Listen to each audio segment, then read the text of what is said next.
사풍이 칼날처럼 파고드는 북방 변경의 용취관. 성벽 아래 자리 잡은 왕노사의 대장간에서는 오늘도 어김없이 쇠망치 소리가 울려 퍼졌다. 불꽃이 용광로에서 춤을 추듯 타오르고 젊은 대장장이 린웨이의 이마에는 땀방울이 송골송골 맺혔다. 그는 20 중반을 갓 넘긴 나이였지만 오랜 노동으로 다져진 다부진 체격과 검게 그을린 피부는 세월의 무게를 짐작케 했다. 깊고 우수 어린 그의 눈매는 평소에는 과묵함 속에 감춰져 있었으나 불의를 목격할 때면 숨겨진 강직함이 언뜻 비치곤 했다. 그의 거칠고 투박한 손은 뜨거운 무쇠를 자유자재로 다루었지만 그 손길이 언젠가 누군가를 향해 따뜻하게 뻗어나갈 날을 그는 상상조차 하지 못했다. 린웨이에게는 숨겨진 아픔이 있었다. 몰락한 무관 가문의 후예. 어린 시절 아버지는 영모에 휘말려 가문은 멸족의 화를 입었고 어머니와 함께 처형당했다. 유일한 혈육이었던 어린 여동생과는 생이별한 채 홀로 살아남아 신분을 숨기고 이곳 변방 용취관까지 흘러들어왔다. 왕노사 밑에서 대장장이 견습공으로 지낸 지 어언 10년. 그는 밤마다 부모님의 마지막 모습과 여동생의 울음소리가 뒤섞인 악몽에 시달렸고 그럴 때면 남몰래 검수를 연마하며 울분을 삼켰다. 복수심이 불타오를 때도 있었지만 그는 그저 조용히 살아남는 것만을 목표로 삼아왔다. 세상에 대한 기대도 미래에 대한 희망도 그의 가슴 속에서는 이미 오래전에 사그라진 불씨와 같았다. 한편 용취관의 가장 높고 화려한 담장한 태수의 관아 깊숙한 후원에는 또 다른 절망이 숨쉬고 있었다. 한때 부유한 상인의 외동딸이었던 수제는 아버지의 정적이 꾸민 모함으로 가세가 하루아침에 몰락한 후 이곳 용취관에 늙고 병약하며 포악하기로 악명 높은 태수에게 첩으로 팔려오듯 보내졌다. 참백칼이 많지 흰 피부에 가늘고 긴 목선, 총명함과 강단이 서린 아름다운 눈매를 가진 그녀였지만 지금 그녀의 얼굴에는 깊은 수심만이 드리워져 있었다. 화려한 비단옷과 값비싼 장신구들은 그녀에게 아무런 위안도 되지 못했다. 매일 밤 태수의 추악한 손길을 견뎌내야 했고 낮에는 태수의 충직한 신복이자 감시자인 좌우통룡의 날카로운 시선 속에서 숨 막히는 시간을 보내야 했다. 그녀는 창가에 앉아 멀리 보이는 성벽 너머의 자유를 갈망하며 새 한 마리 그려진 작은 그림을 하염없이 바라보곤 했다. 이곳을 벗어날 수만 있다면 들꽃처럼 소박하게라도 살아갈 텐데. 그러던 어느 날 리메이는 수리할 농기구를 들고 태수의 관아를 찾았다. 육중한 관아의 문을 지나 안으로 들어서던 그의 눈에 후원정자 창살 너머로 홀로 앉아있는 수젠의 모습이 들어왔다. 절망과 슬픔이 가득한 그녀의 눈빛은 리메이의 가슴 깊은 곳에 박혔다. 순간 그는 자신의 처지와 별반 다르지 않은 깊은 고독을 그녀에게서 느꼈다. 수젠 역시 무심코 창밖을 내다보다가 흙먼지를 뒤집어 쓴 채 묵묵히 자신의 일을 하는 린웨이의 강인한 어깨와 슬픔이 깃든 듯한 깊은 눈매를 보게 되었다. 짧은 순간의 마주침이었지만 두 사람의 마음속에는 알 수 없는 파문이 일었다. 린웨이에게는 잊고 지냈던 연민이라는 감정이 수젠에게는 꺼져가던 희망의 불씨가 아주 작게나마 타오르는 듯한 느낌이었다. 서로의 존재가 강렬하게 각인된 운명적인 첫 만남이었다. 며칠 후 관아에서는 연회가 열렸다. 술에 취한 태수는 수젠에게 억지로 춤을 추게 했고 그녀가 머뭇거리자 손찌검을 하려 했다. 바로 그때 연회에 필요한 물품을 전달하러 왔던 린웨이가 일부러 발을 헛디뎌 들고 있던 쇠붙이들을 요란하게 떨어뜨렸다. 모든 사람의 시선이 그에게 쏠린 사이 수젠은 위기를 모면할 수 있었다. 태수는 버럭 화를 냈지만 린웨이가 머리를 조아리며 용서를 빌자 별다른 처벌 없이 그를 내쫓았다. 관아를 나서던 린웨이와 잠시 복도를 지나던 수젠의 시선이 허공에서 마주쳤다. 수젠은 말없이 고개를 숙여 감사를 표했고 린웨이는 묵묵히 그녀를 지나쳐갔다. 짧은 교감이었지만 수젠은 린웨이에게서 단순한 연민 이상의 감정을 어쩌면 자신을 이 지옥에서 구해줄 수도 있을지 모른다는 막연한 기대를 품기 시작했다. 그날 이후 수젠은 린웨이를 만날 방법을 찾기 시작했다. 태수의 눈을 피해 시녀에게 몰래 부탁하여 린웨이가 대장간에 있다는 것을 알아냈고 어느 날 밤 감시가 소홀한 틈을 타 몰래 관아를 빠져나와 대장간 뒷문으로 향했다. 어둠 속에서 그녀를 발견한 린웨이는 깜짝 놀랐지만 그녀의 절박한 눈빛을 보고 차마 돌려보낼 수 없었다. 왕노사는 이미 깊은 밤까지 홀로 남아 무언가를 두드리는 린웨이의 모습과 가끔 관아 쪽을 향해 시름에 잠긴 듯 먼 곳을 바라보는 그의 눈빛에서 심상치 않은 기운을 느끼고 있었다. 그는 젊은 시절 강호를 떠돌았던 경험으로 세상 물정과 사람 보는 눈이 정확했다. 수젠의 갑작스러운 방문에 놀라긴 했지만 그는 두 사람의 처지를 어렴풋이 짐작하고 모른 척 눈을 감아주었다. 그렇게 몇 번의 비밀스러운 만남이 이어졌다. 대장간의 작은 골방 혹은 달빛만이 희미하게 비추는 폐가의 한 구석에서 두 사람은 서로의 아픔을 나누고 위로했다.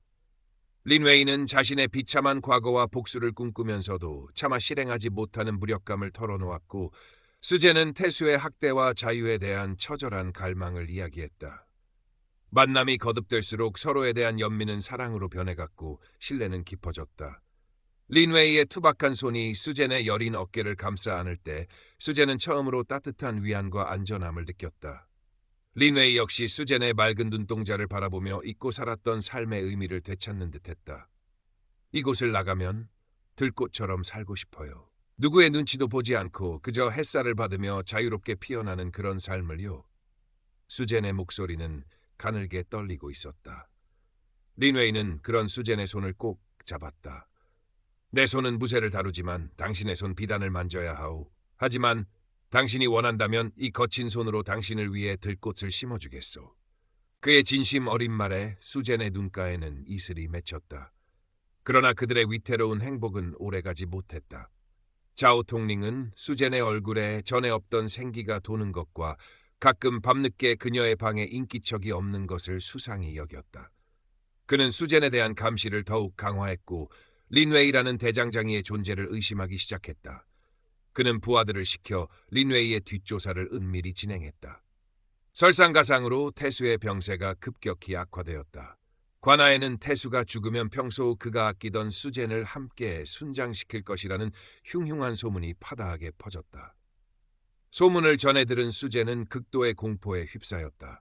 그녀에게 죽음의 그림자가 드리워지고 있었다. 린웨이 역시 이 소식을 전해 듣고 더 이상 지체할 수 없다고 판단했다. 그는 수젠을 구하고 함께 이 지옥 같은 용취관을 벗어나 새로운 삶을 찾기로 굳게 결심했다. 린웨이는 왕노사에게 자신의 모든 것을 털어놓았다. 몰락한 무관 가문의 후예라는 사실, 영모로 가족을 잃은 비극, 그리고 수젠을 향한 자신의 마음까지. 모든 것을 들은 왕노사는 깊은 한숨을 내쉬었지만 린웨이의 눈빛에서 흔들리지 않는 결의를 읽었다. 그는 젊은 시절 자신이 사용했던 조부에게 물려받은 낡은 검 한 자루를 린웨이에게 건네주었다. 이 검이 자네를 지켜줄 걸세. 그리고 이것은 내 작은 성의일세. 왕노사는 약간의 노잣돈과 함께 관아 주변의 지리가 표시된 낡은 지도를 린웨이의 손에 쥐어주었다. 그의 무뚝뚝한 표정 뒤에는 린웨이를 아끼는 따뜻한 마음이 숨겨져 있었다. 수젠 역시 자신의 방에서 몰래 감나가는 폐물들을 챙겨 탈출 자금을 마련했다. 드디어 거사일 밤, 달빛마저 구름에 가려진 캄캄한 밤이었다. 린웨이는 왕노사가 알려준 관아의 가장 허술한 담벼락 밑에서 수젠을 기다렸다. 약속된 시간이 되자 수젠은 검은 옷으로 몸을 가린 채 조심스럽게 나타났다. 린웨이는 그녀의 손을 잡고 담을 넘으려 했다. 하지만 그들의 계획은 이미 자오 통링에게 간파당한 뒤였다. 그들이 담을 넘으려는 순간 횃불을 든 병사들이 사방에서 나타나 그들을 포위했다. 내 놈들이 감히 태수 어른을 기만하고 도망치려 하다니 당장 저것들을 잡아들여라. 자오 통링의 차가운 목소리가 어둠을 갈랐다. 절체절명의 순간 린웨이는 수젠을 자신의 등 뒤로 숨기고 왕노사가 준 검을 뽑아들었다. 그의 눈빛이 전에 없이 매섭게 빛났다. 평소 과묵하고 순박해 보이기만 했던 대장장이의 모습은 온데간데 없었다. 그는 놀라운 몸놀림으로 병사들의 공격을 막아내며 좁은 길을 뚫기 시작했다. 그의 검술은 정식으로 배운 것은 아니었지만 오랜 단련으로 다져진 힘과 본능적인 감각은 웬만한 무사 못지않았다. 수젠 역시 당황하지 않고 린웨이의 뒤를 따르며 주변의 지형지물을 이용해 병사들의 시선을 분산시키려 했었다. 하지만 수적으로 불리한 상황이었다. 린웨이의 팔에 작은 상처가 생기고 점점 지쳐가는 기색이 역력했다. 바로 그때 수젠이 기지를 발휘했다. 그녀는 품속에 숨겨두었던 작은 향초 주머니를 꺼내 불을 붙인 뒤 병사들이 모여있는 곳으로 힘껏 던졌다. 매캐한 연기가 피어오르며 병사들이 잠시 혼란에 빠진 틈을 타 린웨이는 수젠의 손을 잡고 필사적으로 포위망을 뚫었다. 그들은 가까스로 성벽의 가장 낮은 부분을 넘어 용치관을 벗어나는 데 성공했지만 자오 통링은 멀어지는 그들의 뒷모습을 향해 이를 갈았다. 반드시 저것들을 잡아 내 손으로 처단할 것이다. 그의 분노 어린 외침이 밤하늘에 울려 퍼졌다. 린웨이의 얼굴과 그의 놀라운 무예 실력은 자오 통링의 뇌리에 깊이 새겨졌다. 추격은 이제 시작이었다. 용치관을 벗어난 린웨이와 수제는 숨 돌릴 틈도 없이 험준한 산길을 따라 도망쳤다. 밤새도록 걷고 또 걸었지만 언제 자오 통링의 추격대가 닥칠지 모른다는 공포감은 그들을 짓눌렀다. 날이 밝아오자 그들은 깊은 숲속에 몸을 숨기고 잠시 숨을 골랐다. 수제는 지친 기색이 역력했지만 린웨이의 팔에 난 상처를 보며 눈물을 글썽였다. 그녀는 자신의 옷자락을 찢어 서툰 솜씨로나마 그의 상처를 동염해 주었다. 나 때문에 당신까지 위험에 빠졌군요. 수젠의 목소리에는 죄책감이 가득했다. 린웨이는 그런 그녀의 어깨를 부드럽게 감싸 안았다. 아니요, 당신을 만난 것은 내 삶의 유일한 빛이었소. 후회하지 않소. 그의 진심 어린 위로에 수제는 다시 한번 용기를 얻었다. 며칠 동안 그들은 굶주림과 추위 그리고 끊임없는 공포와 싸워야 했다. 낮에는 숨고 밤에는 이동하는 고된 여정이었다. 린웨이는 사냥 실력은 없었지만 나무 열매를 따거나 작은 동물을 잡아 간신히 허기를 면했다. 수젠 역시 힘든 내색 없이 묵묵히 그를 따랐다. 절망적인 상황 속에서도 서로를 향한 믿음과 사랑은 더욱 깊어만 갔다. 그러나 자오 통링의 추격은 집요했다. 그는 정예 병사들을 이끌고 마치 사냥개처럼 그들의 뒤를 바짝 쫓아왔다. 마침내 어느 날 해질 린웨이와 수제는 더 이상 도망칠 곳 없는 좁은 협곡의 막다른 길에 다다랐다. 뒤에서는 자오 통링과 그의 병사들이 말을 타고 먼지를 일으키며 다가오고 있었다. 이제 끝이로군. 하지만 당신만은 살아서 이곳을 나가야 하오. 린웨이는 수젠을 바위 틈에 숨기려 했지만 수젠은 그의 손을 뿌리치며 고개를 저었다. 싫어요. 당신 곁을 떠나지 않겠어요. 함께 싸우겠어요. 그녀의 눈빛은 단호했다. 린웨이는 비장한 표정으로 왕노사가 준 검을 고쳐 잡았다. 수적으로 절대 불리했지만 그는 한치의 물러섬도 없이 앞을 가로막았다. 내 놈의 무모한 사랑 노름도 여기까지다 린웨이. 순순히 목을 내놓는다면 고통 없이 보내주마. 자우 통링이 말을 탄 채 칼을 뽑아들고 외쳤다. 그의 눈에는 경멸과 살기가 가득했다. 내 놈 같은 자에게 목숨을 구걸할 생각은 없다. 린웨이가 낮게 으르렁거리며 자세를 낮췄다. 치열한 전투가 시작되었다. 린웨이는 수젠을 보호하며 필사적으로 싸웠다. 그의 검은 바람을 갈랐고 병사들은 하나둘씩 쓸어갔다. 하지만 적의 수는 너무 많았고 그의 몸에도 상처가 늘어만 갔다. 자오 통링은 직접 린웨이와 맞붙었다. 그의 검술은 린웨이보다 훨씬 노련하고 강력했다. 몇 번의 검격이 오간 후 린웨이는 어깨에 깊은 상처를 입고 휘청거렸다. 자오 통링은 승리를 예감한 듯 비웃음을 흘렸다. 내 놈의 아비도 별 수 없었지. 그렇게 내 칼 앞에서 살려달라고 애원하다 죽어갔다. 내 놈 가문의 문장. 똑똑히 기억하고 있다. 자오 통링의 입에서 나온 충격적인 말에 린웨이의 눈이 번쩍 뜨였다. 순간 잊고 지냈던 과거의 기억들이 파편처럼 그의 뇌리를 스쳐 지나갔다.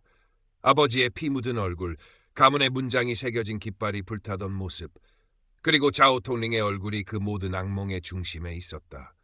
내 놈이. 린웨이의 목소리는 분노로 떨렸다. 그는 온몸에 피가 역류하는 듯한 격렬한 감정에 휩싸였다. 복수심이 그의 남은 모든 힘을 끌어모았다. 바로 그때 절체절명의 순간에 바위 틈에 숨어있던 수젠이 움직였다. 그녀는 미리 주워 모아두었던 작은 돌멩이들을 자오 통링의 얼굴을 향해 힘껏 던졌다. 갑작스러운 공격에 자오 통링이 잠시 균형을 잃고 주춤하는 사이 린웨이는 마지막 힘을 다해 그의 빈틈을 향해 검을 내질렀다. 칵! 자오 통링의 가슴에서 붉은 피가 솟구쳤다. 그는 믿을 수 없다는 표정으로 자신의 가슴을 내려다보더니 말에서 굴러떨어져 그대로 숨을 거두었다. 우두머리를 잃은 병사들은 혼비백산하여 뿔뿔이 흩어져 달아났다. 협곡에는 피냄새와 거친 숨소리만이 가득했다. 린웨이는 검을 짚고 간신히 서 있었지만 그의 눈에서는 뜨거운 눈물이 흘러내렸다. 오랜 세월 그를 짓눌렀던 악몽의 한 조각이 마침내 부서져 내린 순간이었다. 수젠이 달려와 그의 몸을 부축했다. 괜찮으세요, 린웨이? 이제 다 끝났어요. 그녀의 목소리 또한 가늘게 떨리고 있었다. 린웨이와 수젠은 모든 것을 뒤로하고 머나먼 남쪽으로 향했다. 험난한 여정이었지만 서로에게 의지하며 마침내 온화한 기후에 이름 없는 작은 강가 마을에 다다랐다. 그들은 신분을 숨기고 평범한 부부 행세를 하며 새로운 삶을 시작했다. 린웨이는 마을 한쪽에 작은 대장간을 열어 농기구를 만들고 수리하며 살아갔다. 그의 망치 소리는 예전처럼 절망과 울분이 아닌 새로운 삶에 대한 희망과 감사를 담고 있었다. 수제는 아이들에게 글을 가르치거나 강가에서 약초를 케어하라 살림에 보탰다. 그녀의 얼굴에는 더 이상 과거의 그늘이 보이지 않았다. 소박하지만 평화로운 나날이었다. 밤이면 두 사람은 작은 초가집 마루에 앉아 밤하늘의 별을 바라보곤 했다. 린웨이는 가끔씩 악몽을 꾸기도 했지만 그럴 때마다 수제는 그의 손을 따뜻하게 잡아주었다. 과거의 상처가 완전히 사라진 것은 아니었지만 서로의 존재는 그 어떤 약보다 큰 위안이 되었다. 언젠가 내 가문의 누명을 벗기고 잃어버린 여동생을 찾을 수 있을까요? 어느 날 밤 린웨이가 나지막이 물었다. 수제는 그의 어깨에 부드럽게 기댔다.